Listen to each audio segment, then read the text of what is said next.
Hi అండి, welcome to my channel sun moon divine tarot 7777. ఎలా ఉన్నారండి? అందరూ హ్యాపీగా ఉండాలి.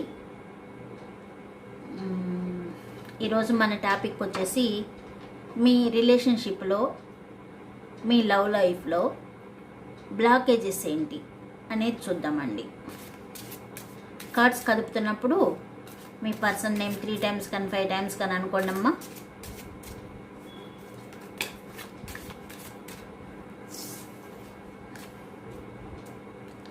ఇది ఆడవారు, మగవారు, పెళ్ళైన వారు, పెళ్ళి కాని వారు ఎవరైనా చూడొచ్చండి. లవర్స్, భార్యాభర్త దూరంగా ఉన్నవారు ఎవరైనా చూడవచ్చు. ఇది టైమ్లెస్ రీడింగ్ అండి. మీ ముందుకు వచ్చిందంటే దీనిలో 1-2 పాయింట్స్ మీకు సంబంధించినవి ఉంటాయని అర్థం. ఇది జనరల్ రీడింగ్ కాబట్టి మీకు తగ్గ పాయింట్స్ తీసుకోండి. పాయింట్స్ లేవంటే లీవ్ చేసేయండి, తీసుకొని బాధపడకండి. చూపించండి యూనివర్స్, మా వ్యూవర్స్ యొక్క లవ్ లైఫ్లో, రిలేషన్షిప్లో బ్లాకేజెస్ ఏంటి, వారి మధ్య ఉన్న బ్లాకేజెస్ ఏంటి చూపించండి యూనివర్స్. మా వ్యూవర్స్ యొక్క లవ్ లైఫ్లో, రిలేషన్షిప్లో బ్లాకేజెస్ ఏంటి.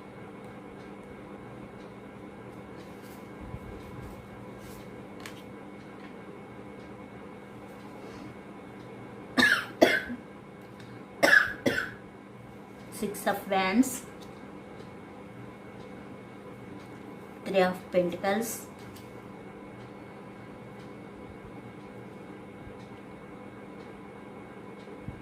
the Emperor. Bottom of the deck వచ్చేసి 6 of Cups.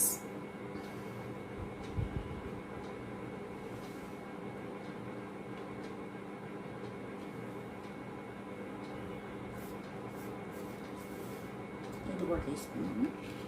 కార్డ్స్ని పక్కన పెట్టేది.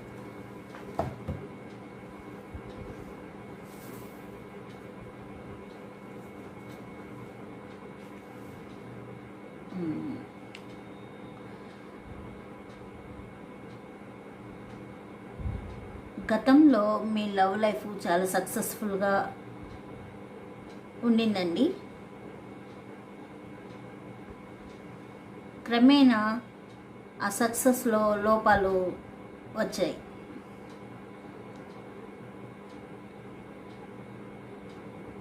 ఎందుకు ఫెయిల్యూర్ అయ్యారు మీ రిలేషన్షిప్లో అంటే ల్యాక్ ఆఫ్ ఒకరినొకరు పట్టించుకోవడం తగ్గింది. ఎప్పుడైతే మీ పర్సన్ మిమ్మల్ని పట్టించుకోవడం తగ్గిందో మీ మధ్య ఎడబాటు స్టార్ట్ అయింది.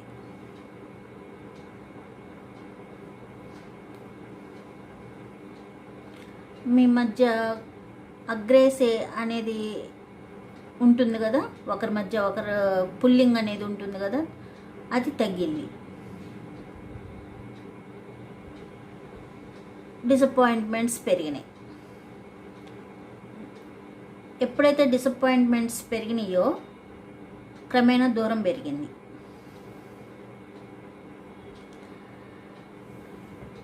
ఫస్ట్లో రిలేషన్షిప్ స్టార్ట్ అయినప్పుడు మీ ఇద్దరి మధ్య ఒక అండర్స్టాండింగ్ ఉండింది. ఆ అండర్స్టాండింగ్ మిస్ అయింది. ఇప్పుడు ఒకరి పట్ల ఒకరికి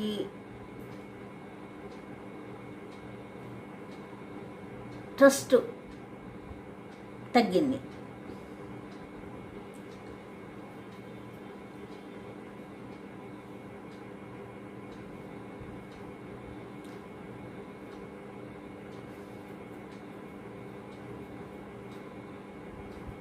ఫస్ట్లో మీ రిలేషన్షిప్ చాలా మంది చాలా పొగిడారన్నమాట. ఎంత బాగున్నారో ఆ జంట, ఎంత అండర్స్టాండింగ్ ఉంది వాళ్ళకి. ఒకరికి ఇద్దరు అదృష్టవంతులే,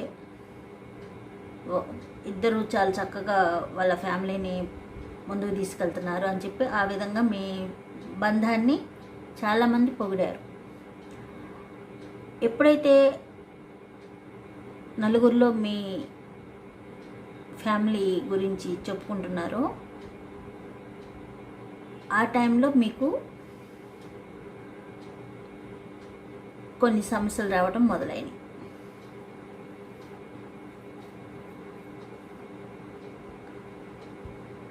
దిష్టి అంటారు కదండి, అలా కూడా అవ్వచ్చు. నరదిష్టికి బండరాయి కూడా పగిలిపోతుందంట. అలానే నలుగురు నోళ్ళలో పడ్డది మీ రిలేషన్షిప్. ఆ విధంగా కూడా దూరం అయింది.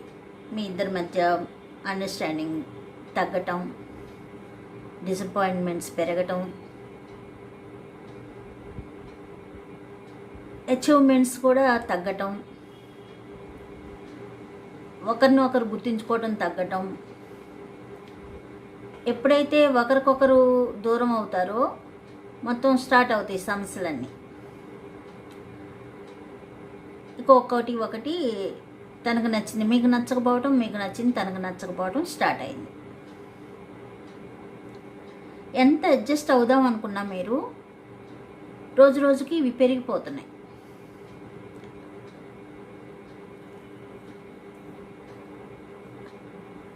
అవతల పర్సన్ మిమ్మల్ని అర్థం చేసుకోలేకపోతున్నారు. తను చెప్పింది మీకు అర్థమైనా మీరు చెప్పింది తనకి అర్థం కావట్లేదు. ఆ విధంగా దూరం పెరిగింది. ఎంత సక్సెస్ఫుల్గా ఉన్న కుటుంబం మీ లవ్ లైఫ్ దూరం అయ్యింది. ఒకరంటే ఒకరికి పడదు. ట్రస్ట్ తగ్గింది.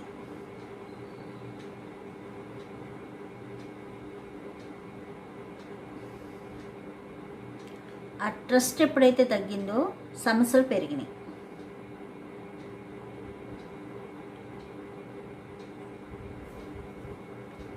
బ్లాకేజ్ అదండి.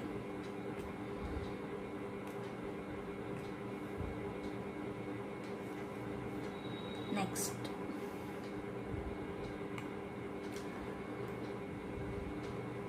మీలో టీం వర్క్ కూడా తగ్గింది. తను ఏం చేసినా మీకు చెప్పకుండా తన ఇష్ట ప్రకారం చేసుకుంటూ పోవటం, మీకు బాధ కలగటం, మీరు ఇబ్బందులు పడటం, దానివల్ల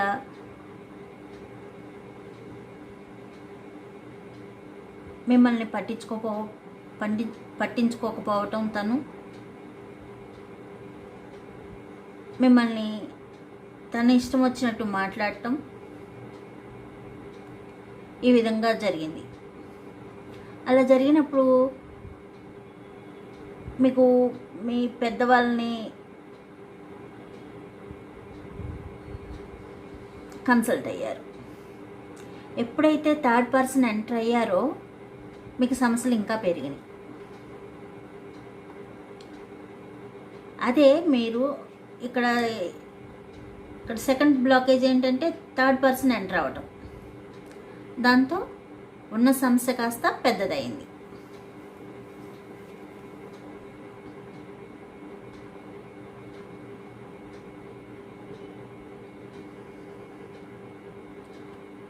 మీ అమాయకత్వం,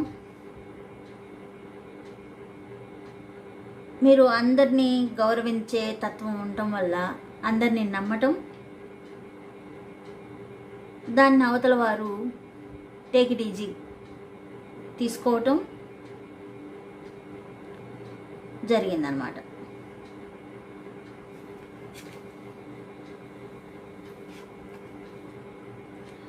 మీ పర్సన్ ఎవరైతే ఉన్నారో ఆ పర్సన్ అథారిటీ పవర్ చూపించడం, డామినేషన్ చూపించడం, తనే కరెక్ట్ అంటాం,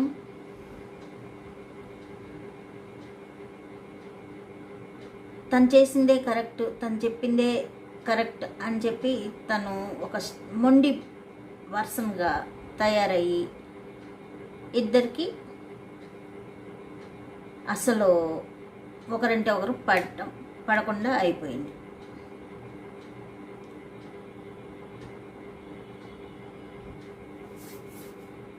ఎప్పుడైతే డామినేషన్ పెరుగుతుందో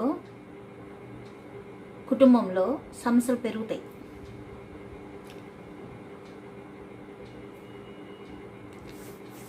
దీనికి మీరు చేయాల్సిందల్లా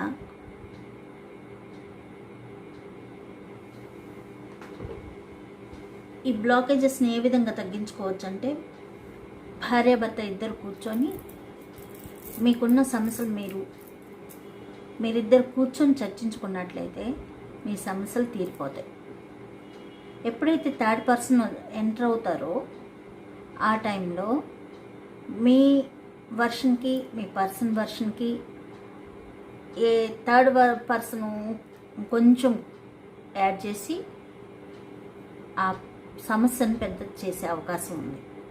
వారు మీకు సంబంధించిన వారే, వాళ్ళకి తెలియకుండానే ఈ సమస్య పెద్దదవుతుంది.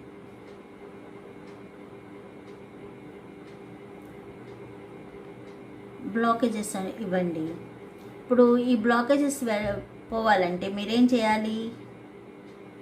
మీరిద్దరు కూర్చొని అసలు సమస్య ఏంటి, మీ ఇద్దరిలో ఏమి ప్రాబ్లమ్స్ ఉన్నాయి అని చెప్పి కూర్చొని ఒక అండర్స్టాండింగ్కి రావాలి.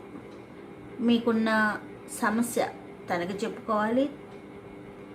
మీకు ఏ విధంగా పాజిబుల్గా ఉంటే బాగుంటుందో తనకి వివరించాలి. తను ఇద్దరు అండర్స్టాండింగ్ మీద, ఒక గుడ్ ఒపీనియన్ మీద ఇద్దరు ఏదైనా ఒక విషయం ఫ్యామిలీ అంటే ఇద్దరు కలిసి కూర్చొని డిస్కస్ చేసుకొని మంచి చెడు ఆలోచించుకొని ఒక మాట మీదకి వచ్చి మీ సమస్యకు పరిష్కారం చేసుకోవచ్చు. లేదు నేనే గొప్ప అంటే అక్కడ సమస్య పెరగటమే కానీ తగ్గటం ఉండదు. ఎవరైతే మీ పర్సన్ ఉన్నారో ఈగోకి వెళ్ళారు. ఈగో ఎప్పుడైతే వచ్చిందో బంధంలోకి దూరం పెరిగింది. ఈగో రాకూడదు. ఇద్దరు చెప్పుకోవాలి. ఇది తను కూడా ఆలోచించగలగాలి. ఇప్పుడు తను ఫస్ట్లో ఎలా ఉన్నారు, తర్వాత ఎలా మారారు, తనలో మార్పు గమనించిన వెంటనే మీరు వెంటనే ఎక్స్ప్రెస్ చేసి ఉండాల్సింది. మీలో మార్పు వస్తుంది, దీనివల్ల నాకు కష్టం కలుగుతుంది అని చెప్పినంత ఈజీ కాదు. అవతల పర్సన్ వినాలిగా. అవతల పర్సను వినగలిగి తను అర్థం చేసుకొని తనలో మార్పు తెచ్చుకున్నట్లయితే ఈ సమస్యలన్నీ రావు కదా. వినరు. అది మనం అనుకుంటాము వాళ్ళు ఎంత చెప్పినా వినట్లేదు అని. ఇది కర్మబంధం అండి. ఏంటంటే గత జీవితంలో చేసిన పాప పుణ్యాల ప్రతిఫలం మళ్ళీ ఈ జన్మలో మనం అనుభవించాల్సి ఉంటుందన్నమాట. ఆ కర్మ అనుభవించాలి. ఏ విధంగా అనుభవించాలి అంటే ఈ విధంగా అనేది వస్తుంది అన్నమాట. అందువల్ల ఎప్పుడైతే భార్యాభర్త బంధంలో కానీ లవ్ లైఫ్లో కానీ థర్డ్ పర్సన్ని ఎంటర్ కానివ్వకుండా చూసుకోండి. దానివల్ల చాలా అనర్థాలు వస్తాయి. అవతల వారు ఏమనుకుంటారంటే మా పిల్లల జీవితం ఆ విధంగా మంచిగా ఉండాలని వాళ్ళు వస్తారు. కానీ ఒక పాయింట్కి ఇంకో పాయింట్ యాడ్ అయిందంటే గొడవ పెరగటమే కానీ తగ్గటం ఉండదు. అదే భార్యాభర్త అర్థం చేసుకొని నలుగురిలోకి రాకుండా మీ సమస్యలు మీరే పరిష్కారం చేసుకోవచ్చు.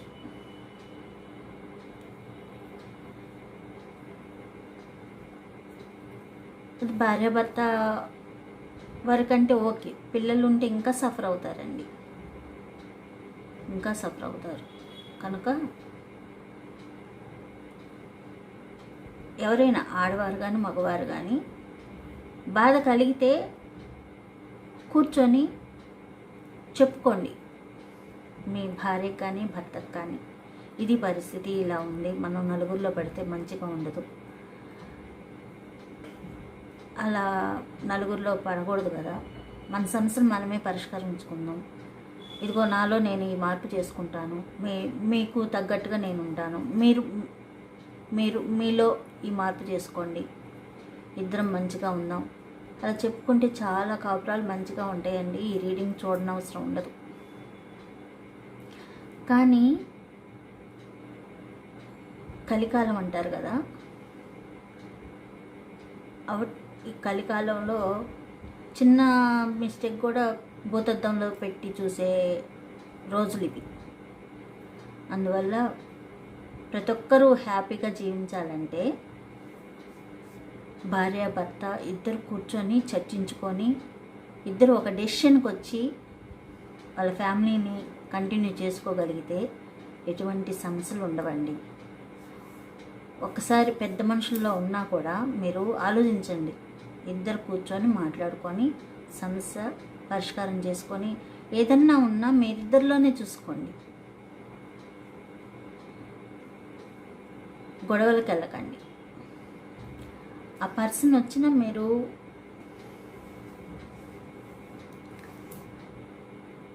అర్థమయ్యేలా చెప్పండి, ఇది పరిస్థితి, మనం కొట్టుకుంటే కొట్టుకున్నాం, మన పిల్లల పరిస్థితి ఏంటి, ఆ బిడ్డలు అటు ఇటుకుండా అయిపోతారు కదా, అది ఆలోచించుకోవాలి. ఎవరో ఒకరు తగ్గాలండి. కానీ తప్పు చేసినా కొంతమంది తగ్గరు, ఇగో నేను తగ్గను, నేను ఇంతే అనే మనస్తత్వం ఉంటుంది. ఆ టైంలో ఈ దూరం పెరగక తప్పదు.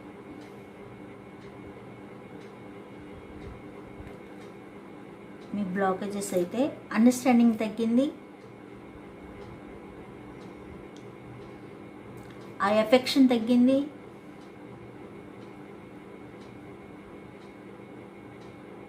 ఎమోషన్స్ తగ్గినాయి, ప్రాక్టికాలిటీ పెరిగింది,